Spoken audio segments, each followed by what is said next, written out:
believe it or not, there are plenty of people that make it into their middle age or their seniority, and they never ask the question, what is money? And then I guess money is basically a psychological commodity.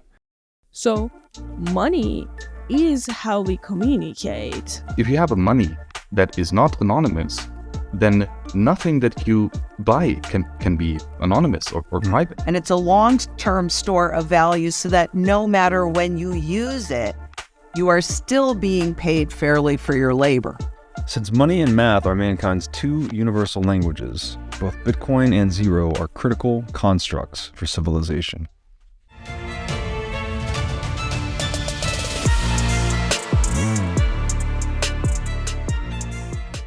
Hey everybody, welcome to the What is Money Show. I am thrilled to have you here joining me on my mission to help shine light on the corruption of money.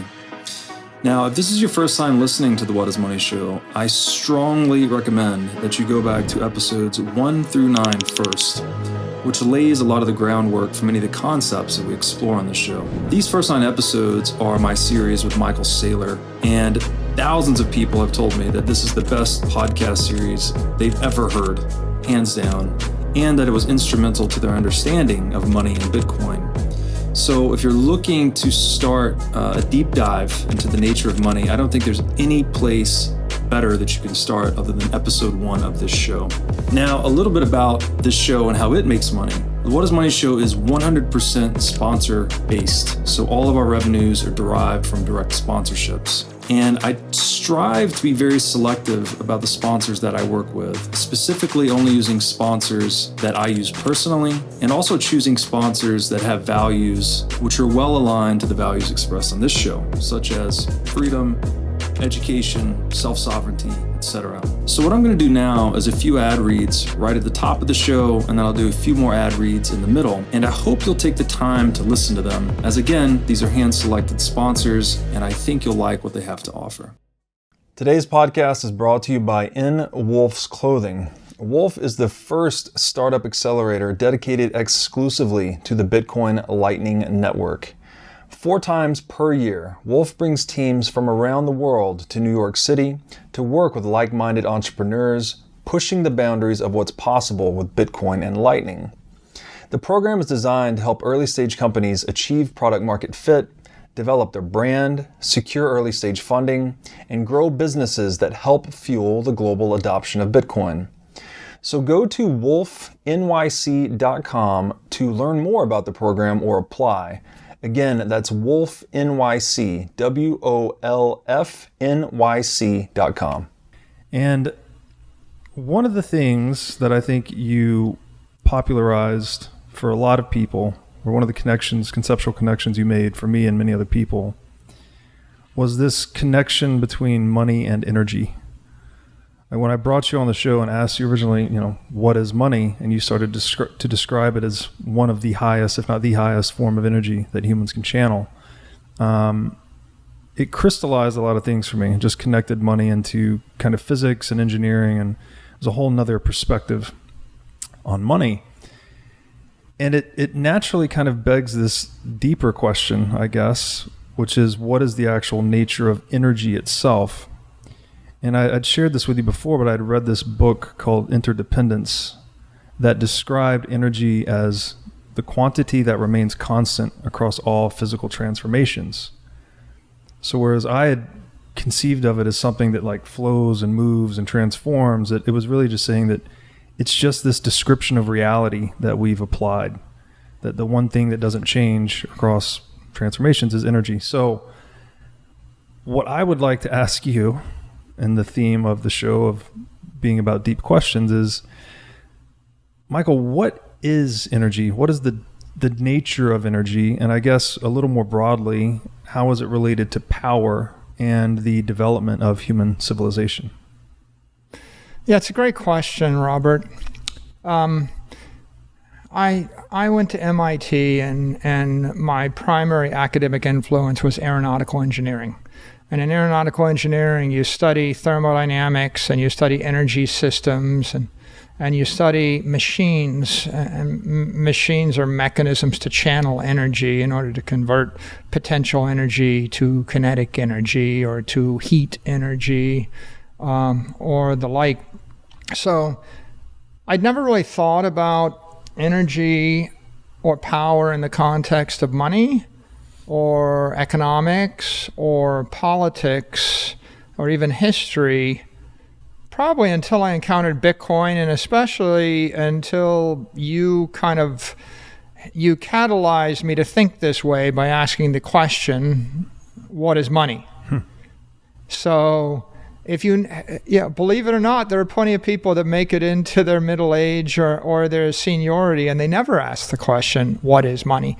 And if you don't ask the question, what is money, then you never really start to question political energy, economic energy, or economic or political machines from an engineer's point of view.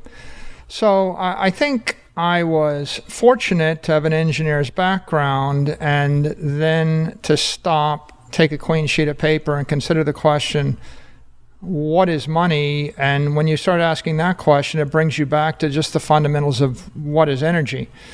Now, if we just think of energy as the universal source of life, of substance, period. I want to say in the universe, but the point is it's the universal source. And energy is such a fundamental term, like the universal source of energy is energy. You almost feel silly to say it. There's a certain amount of energy in the universe. There's a certain amount of energy in the solar system.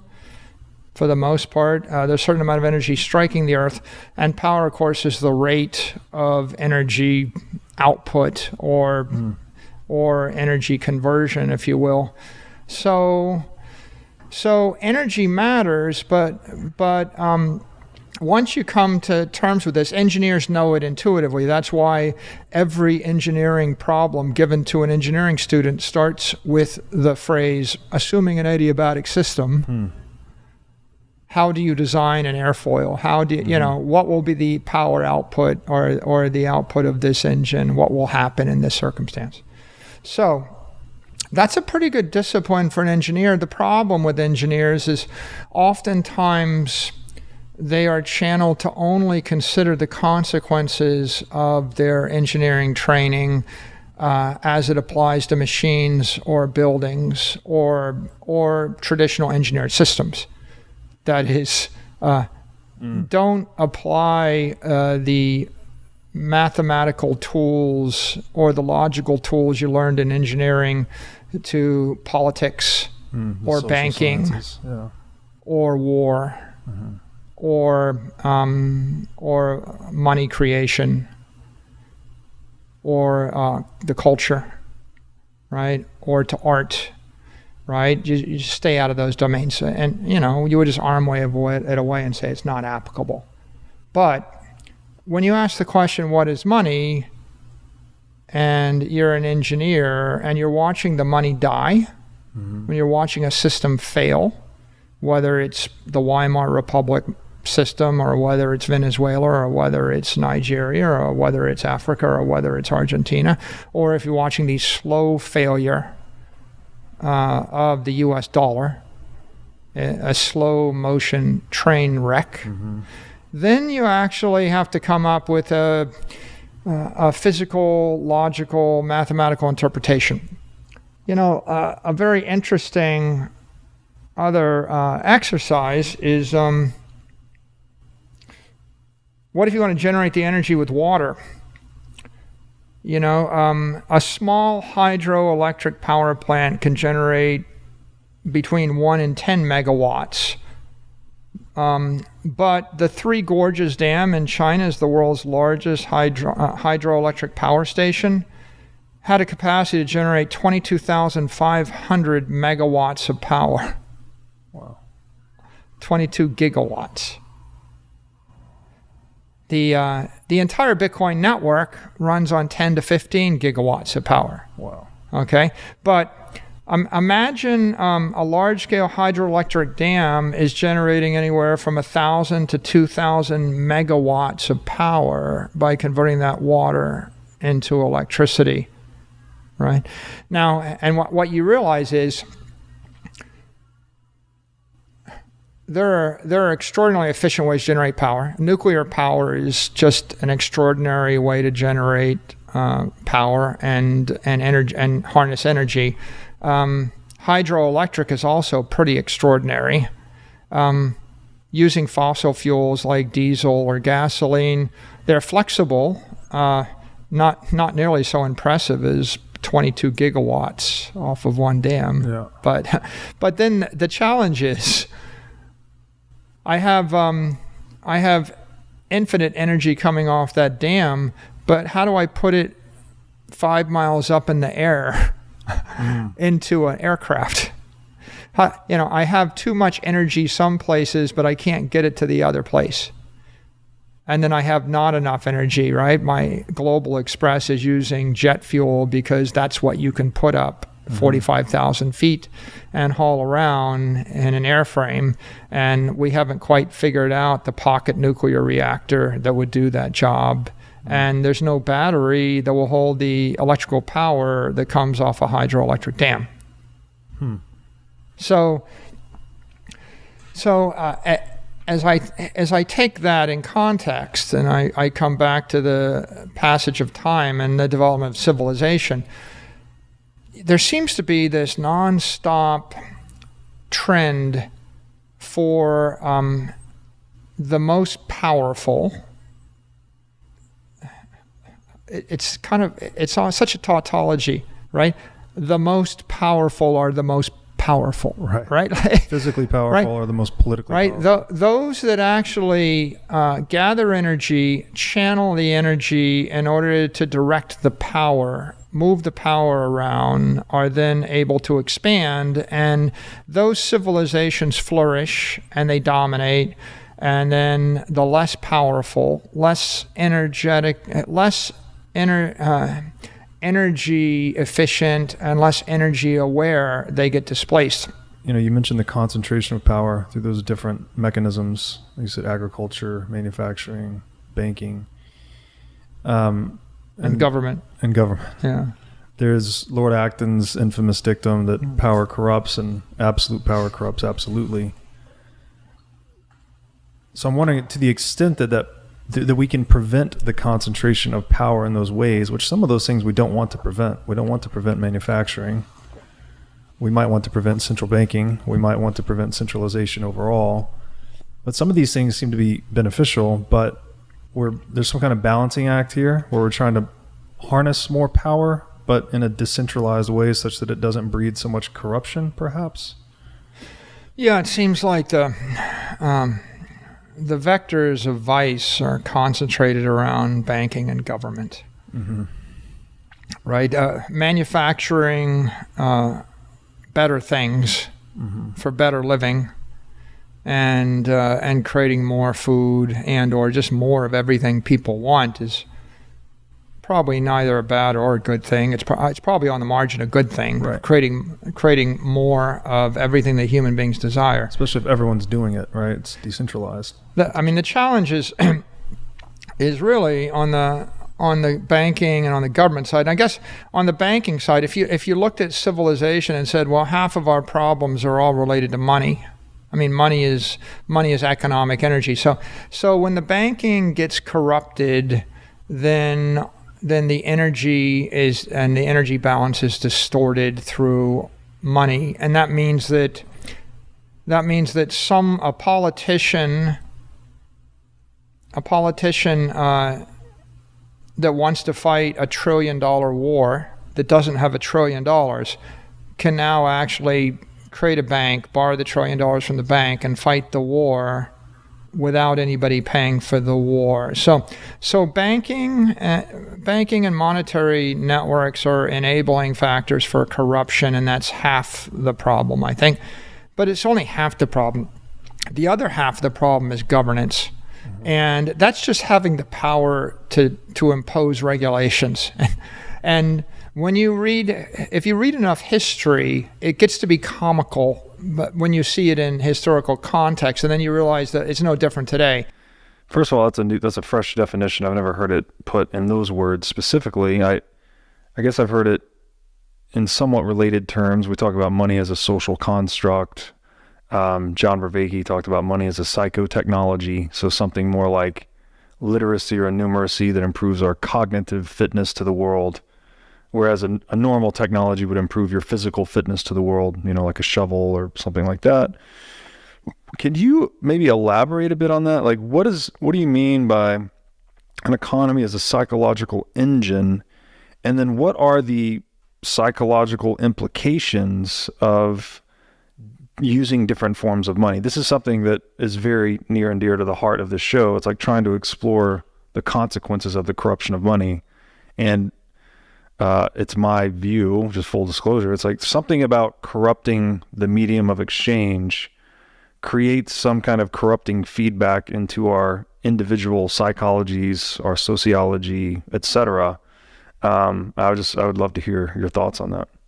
I mean, it's a little bit of the Jungian analysis, the encounter, the individuation, the process of individuation, merger and assimilation. But even just backing up a second, I mean, some days when the spirit strikes me, I do it for the morning show. If some topic is explaining cognitive dissonance or how cognitive closure might arise, but usually we're talking about psyops and guarding ourselves from psyops. But let's just start with the U.S. dollar, right? The simulation is winked at us. It's actually called us banks and our banks. So, of course, the word fiat, what does it mean? Everyone knows it. Decrees, declarations, words, right? So the whole system of the U.S. dollar begins with the centralized broadcasting medium, right? It begins with the actual news, with the shaping of reality, with the shaping of history, and from there, and in the case of America, right? In the case of America, remember we're dealing with a situation where Sigmund Freud's nephew, Edward Bernays, who I talk about very regularly on my show, he's the person, for example, who invented the whole 9 out of 10 doctors believe, right? He coined he wrote the book Propaganda. He changed the name because of what happened with the Nazis. He invented the term public relations to fix the term propaganda. And again, Sigmund Freud's nephew. So he's also the guy who invented or got women to smoke cigarettes. In the 1920s, they were confused about why women weren't lighting up. And they said, well, they were worried about being licentious and being reputationally. So what he did was he hired the New York Times. He said, well, not hired. He said to the New York Times, I got a scoop. We got a July 4th parade. You come on this street corner, bring your cameras, and you're going to see women light torches of liberty. And he hired beautiful women. They walked down Fifth Avenue. They came and in front of the cameras, lit it up. From then on, women were the biggest market for smokers you've ever seen. Now, what happens with him is Edward Bernays goes and becomes great friends with Eisenhower. He's an institution in America. Not necessarily a bad person, but here's the choices that were made. These are real choices. This isn't conspiracy theory or what happened in history. These are real choices that were made. What happened was the famous industrial military complex speech that everyone knows Eisenhower gave when he left office, right? Everyone knows that speech. He understood the corruption of the military industrial complex in America. What happened was Edward Bernays helped him institute what would be the future of America by saying, okay, in order to be on a war footing for the Cold War, we need to have our industrial capacity at tip-top shape because we might need to pivot back to a war footing. And Bernays agreed with this, right? He said, okay, well, the way to do that is to turn Americans into consumers. And if they are consumers, then we'll be able to keep this war system going. Now, what ends up happening to Eisenhower and the industrial military complex is we get the worst of both worlds, right? We end up offshoring all the shipping, offshoring all the manufacturing, and we became consumers anyway. The point was to have domestic manufacturing in case we needed to fight again, right? This was Bernays and all of his brilliance at the time. And so what ends up happening is we get the worst of both worlds, right? We become consumers and beholden to this military industrial complex, which now helps perpetuate this psychological engine. And so the feedback loop begins there, right? What commercial relationships are actually facilitated by this psychological engine? Because that's where the psychological engine framework comes from. What commercial relationships are possible in this system, right? So take a look at New York right now. All you need to know about the US dollar is that it costs $500,000 to put in one toilet in Central Park. It can't build trains. It can't build, Georgia passed a tax 10 years ago in Atlanta to build public transit, a real tax just for that. They've raised $5 billion from this tax or something like that. How many lines have they built? None. They can't build any. It's not possible because the feedback loop is so broken that we end up listening to unhealthy people tell us about health. Uneducated people tell us what's education, right? Without feedback loop, without the possibility of encounter, without any acknowledgement that Jungian psychology is actually a big part of these psychological engines, we are beholden to the Freud and the Bernays system of propaganda, manipulation. Not that it was even these people who wanted to do this in the first place. They just started a perpetual motion machine that is the US dollar, whose feedback was only in the self-preservation of the, nodes in the network. The network are broadcasting. They're the military-industrial complex. They're the institutions that are all complicit in this. And of course, petrodollar, right? Energy and its capacity to be a type of currency around the world, of course, was only exclusively traded for US dollars until just this year, right? That's what got Hussein in trouble.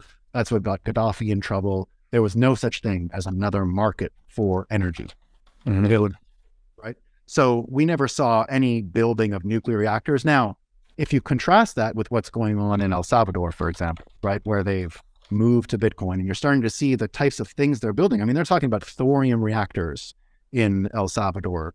They're talking about, and even just, back up, one of the things that the US dollar system stuck in this psychological engine, and one of the big advantages we have as Bitcoiners is you can't actually imagine the future through this lens anymore, right? Because the looming shadow of the things we've suppressed is all around us. The anxiety is a function of never encountering our shadow, never even can't encounter it. We can't count. How can you encounter a thing if you can't count? Right? That's awesome. So America has been able to bulldoze all of its problems for years. It's able to walk around the world thinking it is a great angel of democracy when it is nothing like that. If you well, now I love America, right? I love it. I love America. But we are talking about antithetical ideas here, right? That's the point of Jungian psychoanalysis, is to you have an ego, you have a shadow, and it's natural to have a shadow. Everyone has one. You just have to deal with it. You have to learn about it. You have to encounter it. And so we're stuck in this feedback loop now in our system. And here's the main drawback of the US dollar. You can't actually imagine a good future. It's not possible anymore, or at least it's not possible for me to imagine any of these things persisting into the future and allowing that to actually create a real articulate vision of the future. It's just a haze when you try and use your powers of prediction and to use any form of vision to look into the future.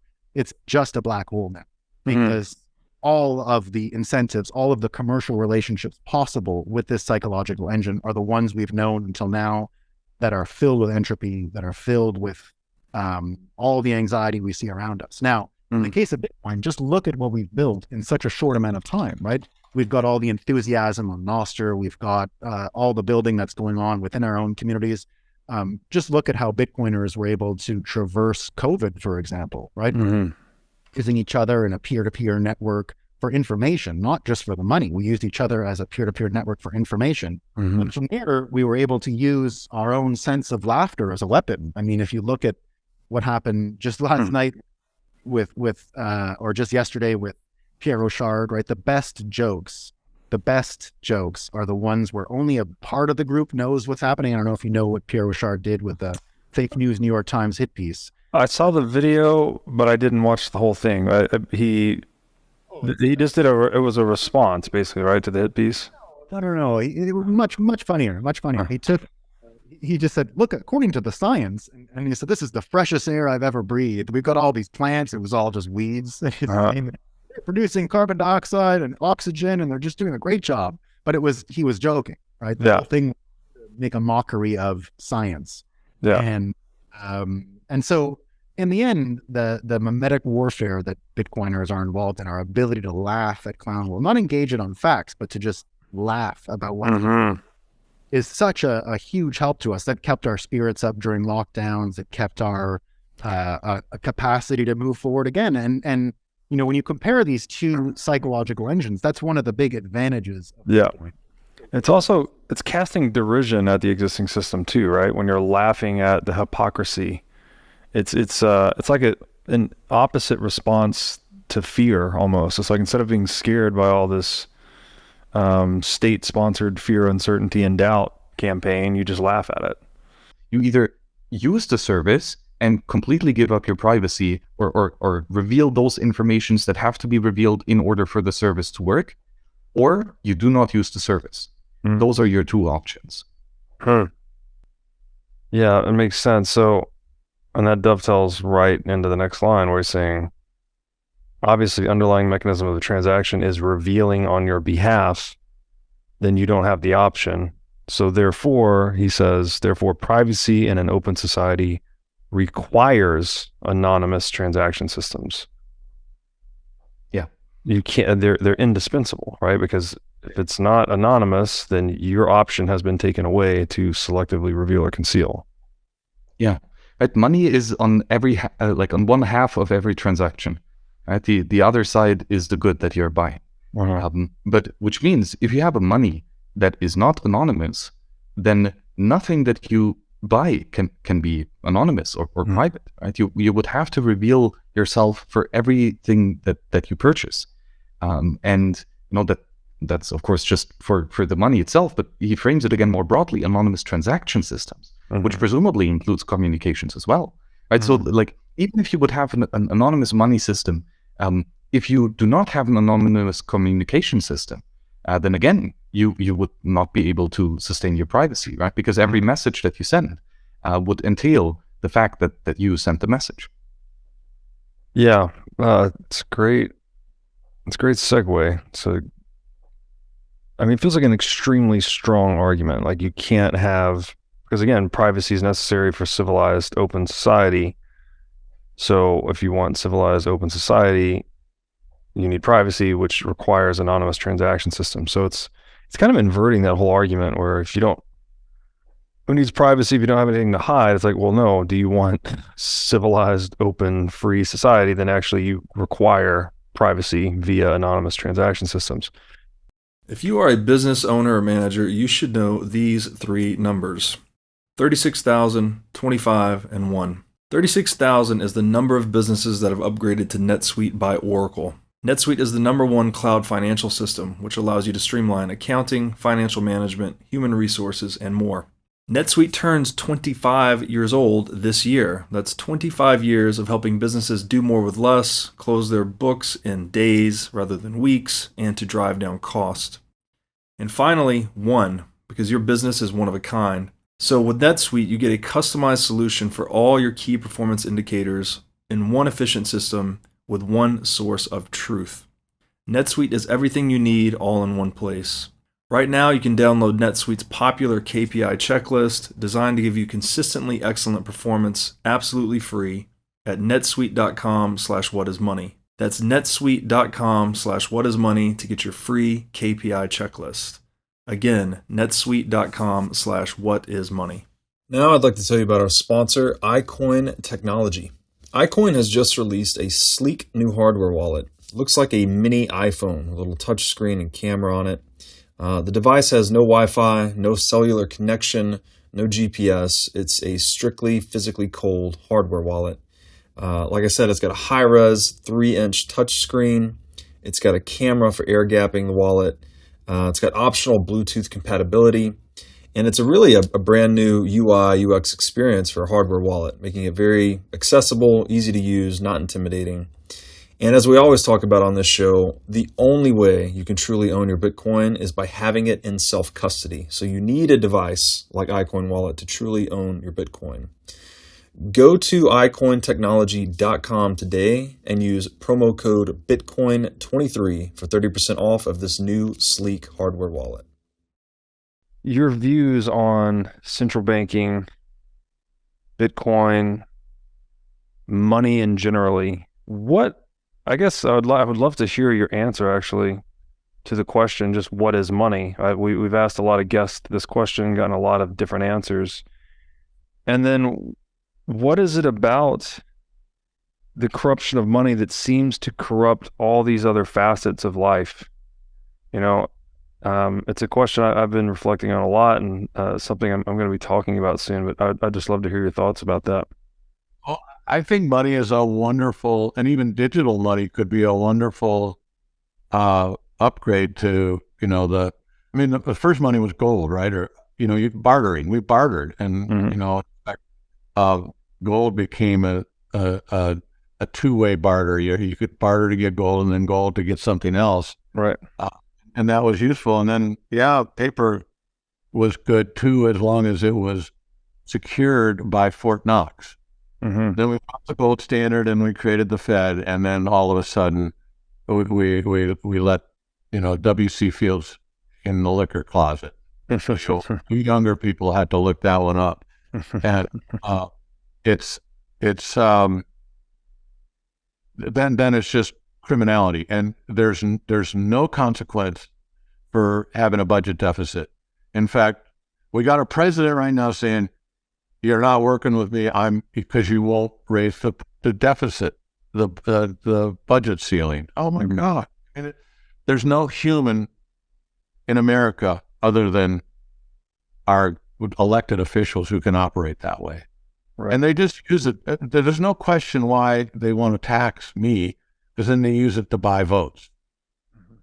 And, more than half the citizens don't pay income tax in the United States. There's no skin in the game. And people voting for a living. Who was it, de Tocqueville or somebody said, or Jefferson or somebody said, you'll have the republic for as long as you can keep people from voting for a living. I don't know exactly what the quote was, but they figured out how to vote for a living. And the government has figured out how to control you and influence and get into every major cultural institution in America, from preschool to Hollywood to mainstream media to social media to, just you name it. They're even getting into the sports leagues. Mm-hmm. It's staggering to see all the entertainment business, and they've gotten into, obviously, the universities. They've gotten into biolabs. They're way, way, way out of their lane, and now they control it all to buy votes to stay in power and to be able to buy nice little homes in Martha's Vineyard just before the oceans rise. The swamp.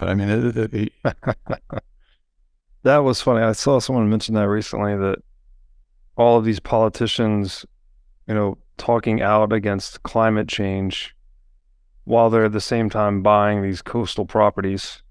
Like, if they actually believed in climate change, you wouldn't want to own something near the coast, obviously. So it was just kind of a shining example of that duplicitous nature, saying that the ocean's going to rise 50 inches in whatever time frame, yet I'm buying this place over here on the beach. My message for the world is, don't get confused by all of the chaff they drop out of the back of the airplane, the tinfoil they drop out to track your little surface to air missiles. Mm-hmm. They're constantly dropping that out so you're not watching what the bomber is doing. Right. And it's people say, well, that's hypocritical. I laugh. No, it's a perfect strategy, because you're running around calling it hypocritical instead of doing something about it. That's right. And there's no question money is being absolutely stolen, it's being counterfeited, it's being printed, it's being ripped off, and it's mostly regressive, as I said. And it's certainly not regressive to the oligarchs, because, do you think Amazon is upset when there's another smash and grab video on TikTok? Think about that. Of course not. My wife doesn't go shopping anymore. She just gets on Amazon. And every time she sees a video like that, she goes, I'm not going out there. And then another restaurant gets shut down, and then there's a big farm. How about this banking thing? If the bank is big to fail, it ought to be broken up immediately. No, what are we doing? JP Morgan's taking over the something Republic and Silicon Valley Bank and even Switzerland. The UBS took over Credit Suisse. The banks are getting bigger, and the government is calling the shots on who gets to be a banker. Why? Because when they put out their digital coins, those banks are going to line up and toe the mark, or the government's going to say, I'm going to create a run on your bank and I'm not going to save you and you're all going to be screwed. And in fact, you're going to go to jail because you mismanaged your bank because I put a run on your bank. Do you see the do loop here that is absolutely destructive? So our banks are getting bigger, the oligarchs are getting bigger, and we don't have capitalism and a free market economy right now. We have crony statism. Yeah. That's what we got. People who want to push Marxism call it crony capitalism. No, there's no such thing. That's an oxymoron. It's crony statism. And again, going back to words, crony capitalism, there's no such thing. That's like saying truthful liar. It's not. There's no such thing as crony. No, that's wonderfully said, because capitalism is an institutionalized policy of respect for private property. So just people keeping what they earn. To call that crony, I mean, it doesn't, you can't. And by the way, it's also freedom is the right to be a dumbass, is the right to make a mistake, and the right to go bankrupt. Mm-hmm. Of course. The way of nature, right? If there's not risk of loss, then there's no incentive to behave properly and intelligently. Just like we were saying earlier, when the money's stolen, you're just frivolous with it because you didn't earn it. You're not frivolous with it. You buy it to create more. You use it to buy more power and more position and more control. Yeah, as we say in Bitcoin, not your keys, not your coin. And I guess in gold, it's, not your gold, not your gold. If you're not holding the physical specie, then you don't have it. Right. Speaking of gold, you've been tweeting a lot lately, #GotGold ? I'm curious on your views of gold versus Bitcoin. Like, what makes gold better than Bitcoin? They're very comparable in a lot of ways in terms of that you can own something with no counterparty risk. There's Bitcoin has a fixed supply, gold has a scarce supply. So like, how do you weigh gold versus Bitcoin, and why are you so focused on gold rather than Bitcoin? Number one, it's 6,000 years of history. Mm-hmm. And when something has happened the same way 100% of the time, over 4,800 times or more than that, actually, then I know that there is historic precedence for its value. And the second big piece, and this is really where I have a challenge with Bitcoin or CBDCs or anything like that, is its utility. Because in gold and in silver, this is true for both of these physical metals, they are used across the entire spectrum and in every single sector of the global economy. Mm-hmm. So it has the broadest utility, right? And if something is used that extensively, what that's really telling you is that it has the broadest base of buyer. Mm-hmm. That's why gold has never, ever, for 6,000 years, it's never gone to zero, because there are always buyers. And I look at intangible assets of any kind, they only have utility in one place. I think it's fabulous that you can hold a lot of wealth. And this is something, in my mind, what they share is that you can hold a lot of wealth in a small package, and it's movable wealth, which is critically important. I mean, real estate is wealth, but you can't put it on your back and walk away with it. That's right. You can certainly do that with gold. I mean, you just get a more and more and more rare coin or piece of jewelry or what have you, and it's easy to move a lot of wealth. And you can put Bitcoin on a thumb drive and put it in your pocket. And so that, to me, is That's the plus in Bitcoin, is that you can move a lot of wealth. However, what I have a challenge seeing is its utility. Other than that, I mean, it's not a good tool of barter because the price is so volatile, and it hasn't been proven. It came out in 2009, and that was in January 2009, and then quantitative easing came out in March of 2009. And can you imagine how much more would have gone into physical gold if Bitcoin wasn't around? Yeah, well, definitely more purchasing power would have flowed into gold because there would have been no better alternative. And I actually agree with you on gold's established history. That I think it's a 5,000 plus year old monetary metal. Not likely that it's going anywhere quickly. However, I do think there are, swords have been around for a really long time too. And then when we invented gunpowder, all of a sudden swords were much less useful. So I do think I'm a believer in technological innovation too, radically changing things. And the point on Bitcoin not having industrial demand, I actually view that as a positive, because it's, if gold's market cap is 12 or 14 trillion perhaps, roughly 80% of that is demand for gold as a store of value or a monetary asset, let's say, and the other 20% of gold's market cap is demand for it as an industrial metal in dentistry or electronics or all these other things that gold is used in. Yeah. So when I look at Bitcoin, I see an asset that 100% of its market capitalization is monetary premium. So it's like the invention of a pure money in a way. And although they're obviously competitive because monetary technologies are always competitive, I think Bitcoin and gold exist alongside for quite some time.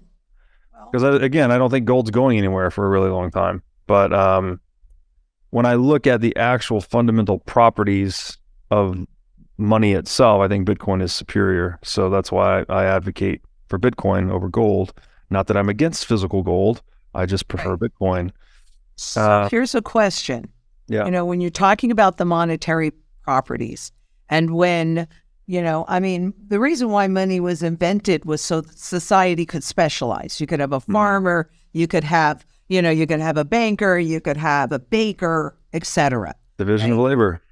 Division of labor, exactly. And one person can't do it also makes a whole lot of sense. So when they were establishing what money is, and especially to sell it to the public, it had 4 key functions. And that's part of what I'm looking at. So it's a tool of measure, it's a tool of barter, it's a short-term tool of value to make sure that you are fairly paid for your labor, and it's a long-term store of value so that no matter when you use it, you are still being paid fairly for your labor. And its valuation, at least initially, was labor for labor. So it was a more fair system.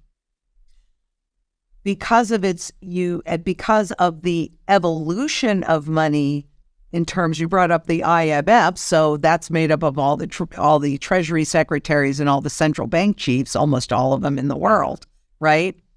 And you're looking at the advent of fiat money. They've already removed, just by creating inflation, which is baked into the fiat money system so that it's by design, it loses value over time. It is not a long-term store of value. And what that did was it forced people to take more risk to keep pace with the inflation. That's right.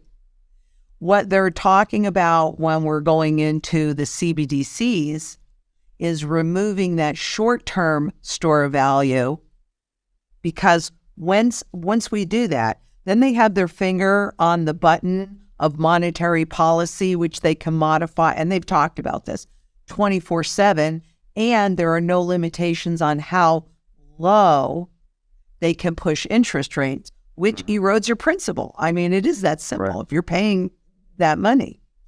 So now you're getting your paycheck going directly into the bank account that is immediately charging you negative rates. So the only function of money going forward, if they have their way, is as a short-term tool of measure. Okay, we're going to pay you this, and a tool of barter.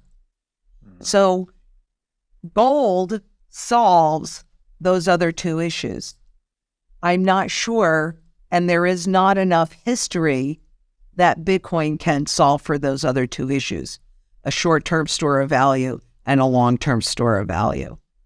Yeah, definitely the biggest drawback of Bitcoin is lack of established history, which is where gold is strongest. What would cause you to change your mind? I guess what data would need to come in for you to consider Bitcoin proven or established or what have you? How do you wrestle with that? Let's say the market proving of Bitcoin. More utility. That's really the biggest hiccup that I have with it. I can see the direction that we're going in, and I know that the Bank for International Settlements has carved out a very small place for private digital currencies like Bitcoin in their money flower. There's a much bigger area for commodity money, gold and silver, also in that money area. And, and the other thing, when you look at that flower, there's just this little piece that is not underneath central bank control. So for me, it's utility, because what I'm seeing as I'm watching it, and I've been watching Bitcoin since it was $7 a coin, right? So I've been watching it for a long time.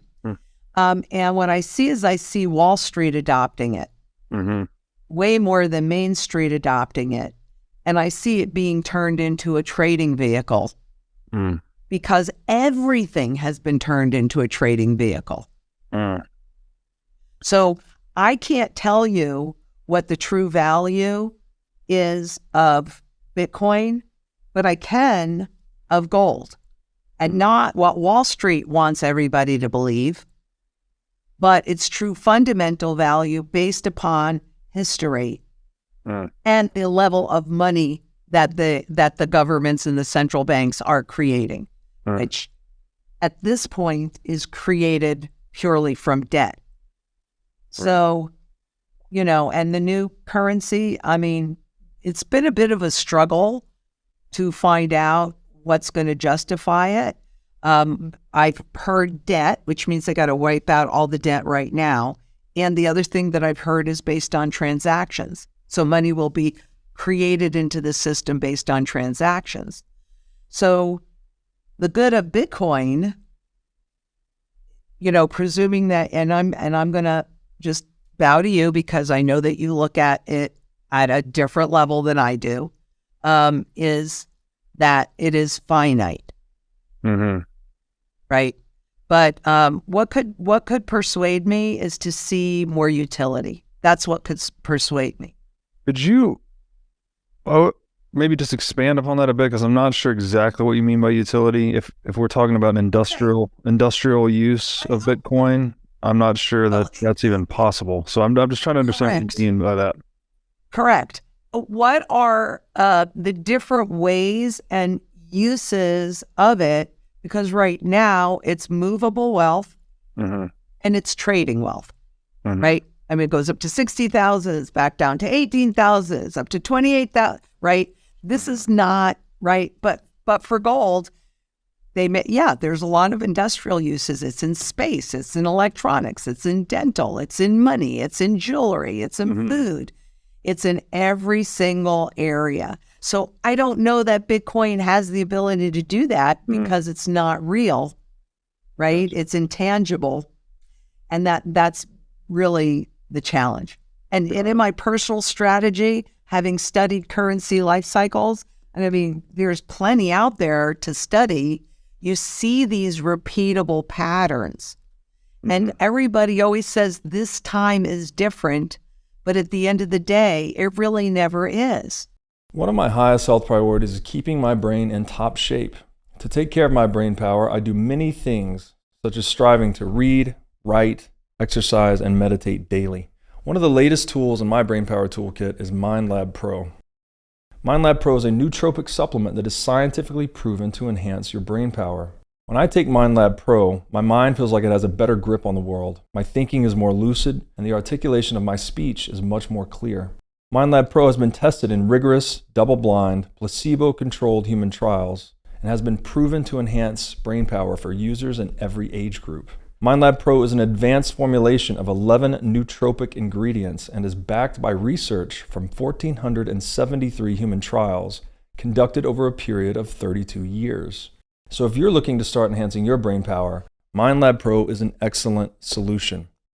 Go to mindlabpro.com/breedlove to start enhancing your brain power today. Again, that's mindlabpro.com/breedlove. Now I'd like to tell you about our sponsor, CrowdHealth.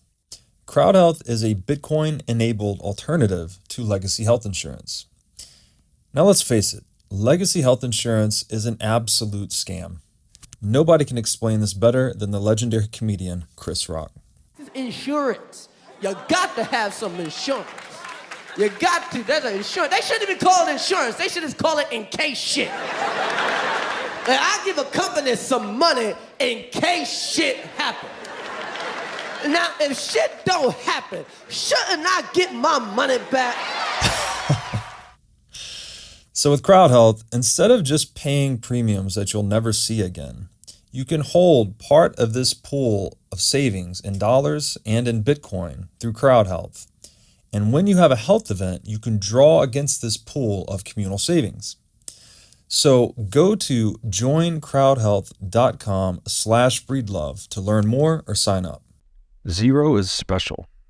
Quote, in the history of culture, the discovery of zero will always stand out as one of the greatest single achievements of the human race. Unquote. Tobias Danzig, author of Number, the Language of Science. Many believe that Bitcoin is just one of thousands of crypto assets. This is true in the same way that the number zero is just one of an infinite series of numbers. In reality, Bitcoin is special, and so is zero. Each is an invention which led to a discovery that fundamentally reshaped its overarching system. For Bitcoin, that system is money, and for zero, it is mathematics. Since money and math are mankind's two universal languages, both Bitcoin and zero are critical constructs for civilization. Just as money is the medium through which capital is continuously cycled into places of optimal economic employment, zero gives other digits the ability to cycle, to be used again and again with different meanings for different purposes. Zero's second function is as a number in its own right. It is the midpoint between any positive number and its negative counterpart, like +2 and -2. Before the concept of zero, negative numbers were not used, as there was no conception of nothing as a number, much less than nothing. Brahmagupta inverted the positive number line to create negative numbers and placed zero at the center, thus rounding out the numeral system we use today. Although negative numbers were written about in earlier times, like the Han Dynasty in China, in 206 BCE to 220 BCE, their use wasn't formalized before Brahmagupta, since they required the concept of zero to be properly defined and aligned. In a visual sense, negative numbers are a reflection of positive numbers cast across zero.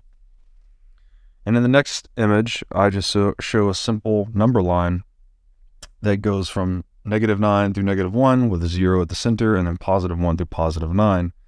And the caption reads, "Zero is the center of gravity for our entire numeral system, just as money is central to any economic system." Interestingly, negative numbers were originally used to signify debts, well before the invention of double entry accounting, which opted for debits and credits, partly to avoid the use of negative numbers. In this way, zero is the medium of exchange between positive and negative domains of numbers, it is only possible to pass into or out of either territory by way of zero. By going below zero and conceptualizing negative numbers, many new and unusual, yet extremely useful mathematical constructs come into being, including imaginary numbers, complex numbers, fractals, and advanced astrophysical equations. In the same way the economic medium of exchange, money, leads to the acceleration of trade and innovation, so too does the mathematical medium of exchange, zero, lead to enhanced informational exchange and its associated development of civilizational advances. From a moral perspective, sovereignty is always superior to tyranny. And from a practical perspective, tyrannies are less energy efficient than free markets, because they require tyrants to expend resources enforcing compliance with their imposed rule sets and protecting their turf. Voluntary games, like those of free market capitalism, outcompete involuntary games, like those of centrally planned socialism, as they do not accrue these enforcement and protection costs. Hence the reason capitalism or freedom outcompetes socialism or slavery in the long run. Since interpersonal interdependency is at the heart of the comparative advantage and division of labor dynamics that drive the value proposition of economic cooperation and competition, we can say that money is an infinite game, meaning that its purpose is not to win, but rather to continue to play. After all, if one player has all the money, the game ends, like the game of Monopoly. In this sense, Bitcoin's terminal money supply growth or inflation rate of absolute zero is the ultimate monetary Schelling point, a game theoretic focal point that people tend to choose in an adversarial game. In game theory, a game is any situation where there can be winners or losers. A strategy is a decision-making process, and the Schelling point is the default strategy for games in which the players cannot fully trust one another, like money. In the next image, I show like a visual representation of the Schelling point, and the caption I write, "Among many spheres of competing interpersonal interest, scarcity is the Schelling point of money." Economic actors are incentivized to choose the money that best holds its value across time, is most widely accepted, and most clearly conveys market pricing information. All three of these qualities are rooted in scarcity. Resistance to inflation ensures that money retains its value and ability to accurately price capital across time, which leads to its use as an exchange medium. For these reasons, holding the scarcest money is the most energy-efficient strategy a player can employ, which makes the absolute scarcity of Bitcoin an irrefutable Schelling point, a singular, unshakable motif in games played for money. A distant digital descendant of zero, the invention of Bitcoin represents the discovery of absolute scarcity for money, an idea as equally unstoppable. Similar to the discovery of absolute nothingness symbolized by zero, the discovery of absolutely scarce money symbolized by Bitcoin is special. Gold became money because out of the monetary metals it had the most inelastic or relatively scarce money supply, meaning that no matter how much time was allocated towards gold production, its supply increased the least. Since its supply increased at the slowest and most predictable rate, gold was favored for storing value and pricing things, which encouraged people to voluntarily adopt it, thus making it the dominant money on the free market. Before Bitcoin, gold was the world's monetary Schelling point because it made trade easier in a manner that minimized the need to trust other players. Like its digital ancestor Zero, Bitcoin is an invention that radically enhances exchange efficiency by purifying informational transmissions. For zero, this meant instilling more meaning per approximate digit. For Bitcoin, this means generating more salience per price signal. In the game of money, the objective has always been to hold the most relatively scarce monetary metal, gold. Now, the goal is to occupy the most territory on the absolutely scarce monetary network, called Bitcoin.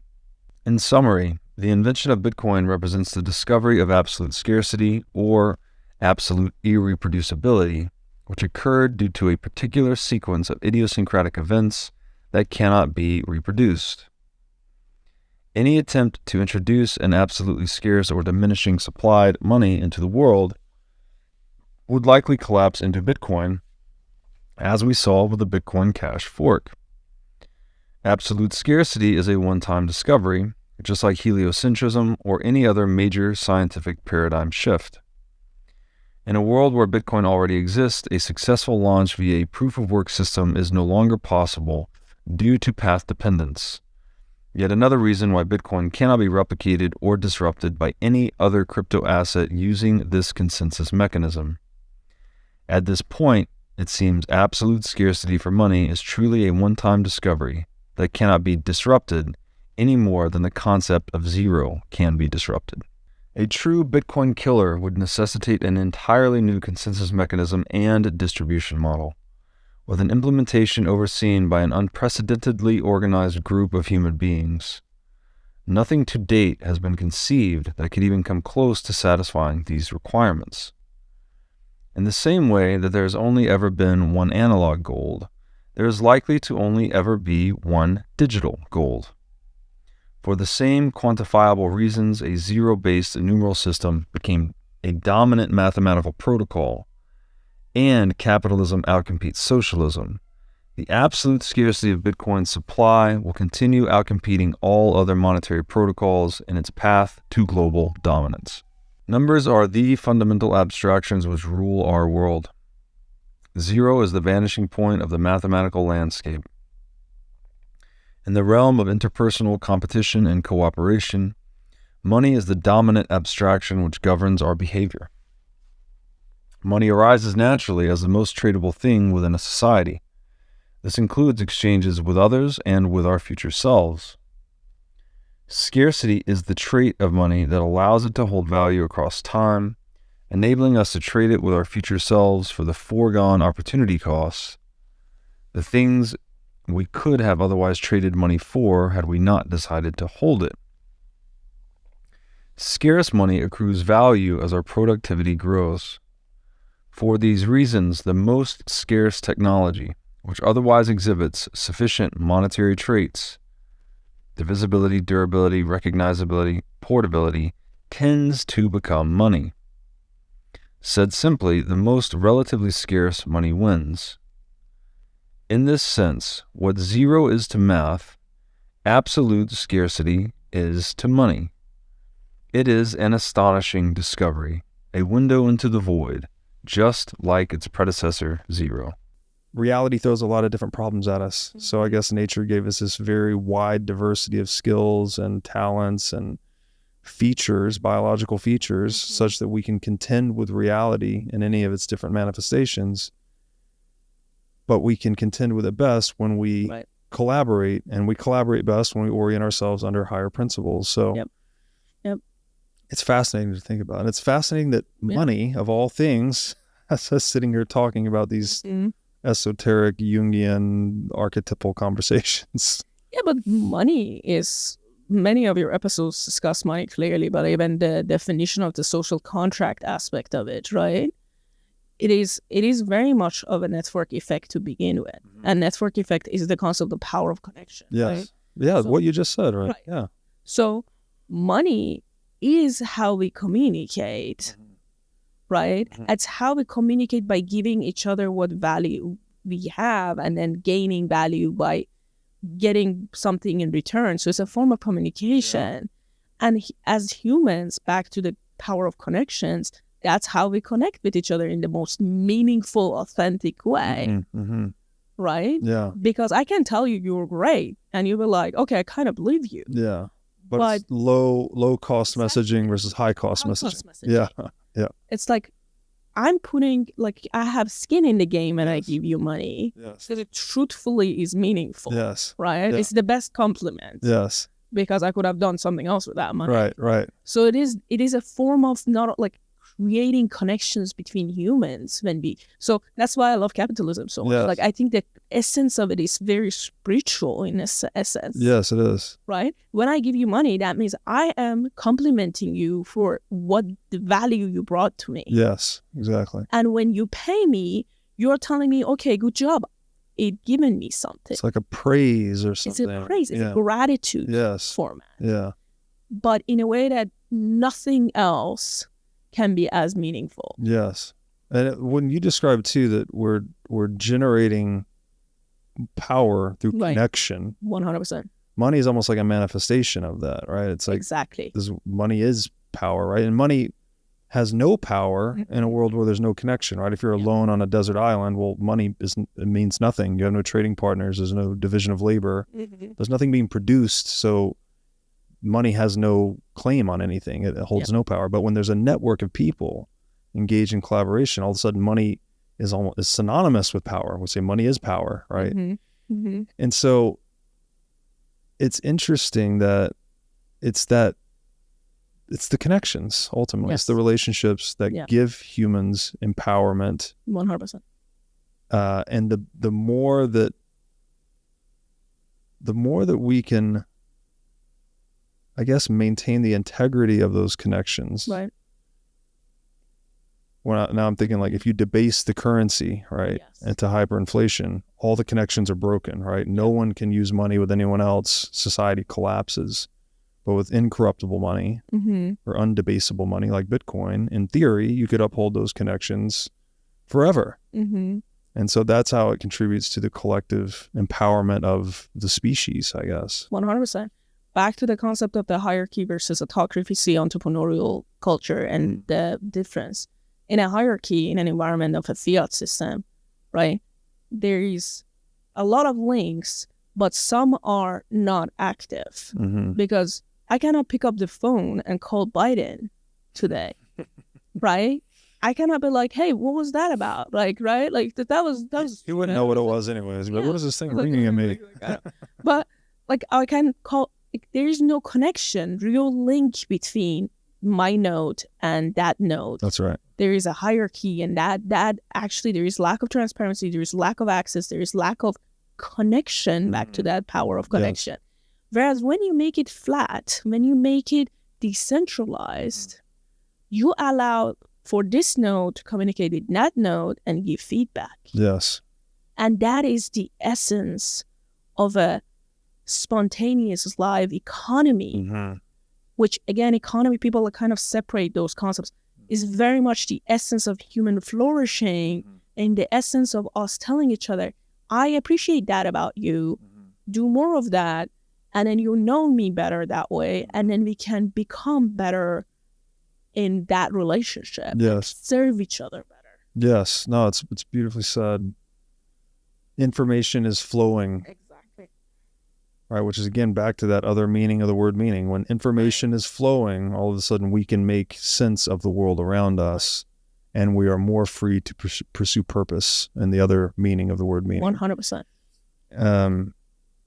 It's remarkable, isn't it? It's just, sometimes I have these fascinating conversations with people like you, and I'm like, how did we get here talking about money? But it has to do with these things: connection, empowerment, integrity, freedom, truth, justice. They're all somehow wrapped up in this economic concept. It is. I mean, Bitcoin does not have followers because it's just money, right? Bitcoin has... And again, we talked about money as being this fantastic thing. I'm not saying minimizing its importance, but I'm saying Bitcoin is a philosophy. Yes. Yeah. Bitcoin is a way of life. It's a worldview. It's now you have this lens in front of your eyes that everything shifts as a result of it. Yes. Right? I look at it like my rabbit hole right now, obsession is leadership, right? Like yours is money. This is it. But we're all looking at things in a new way. Yes. Right? So the question is, now that we are confronted by this disorienting dilemma, this change, this questioning, this self-examination, what is next. Yes. And that is up to us to decide, right? 100%. Yeah. Right? So how are we going to empower one another? Right? Take on a leadership role. Yes. To empower one another in the most authentic way and asking the right questions and improving the connections by the way that allows for the network to grow. So I think the answer to it all is the power of connections. It's beautiful. Right? Yeah. And seeing how that can manifest. I think that is a beautiful place to end it.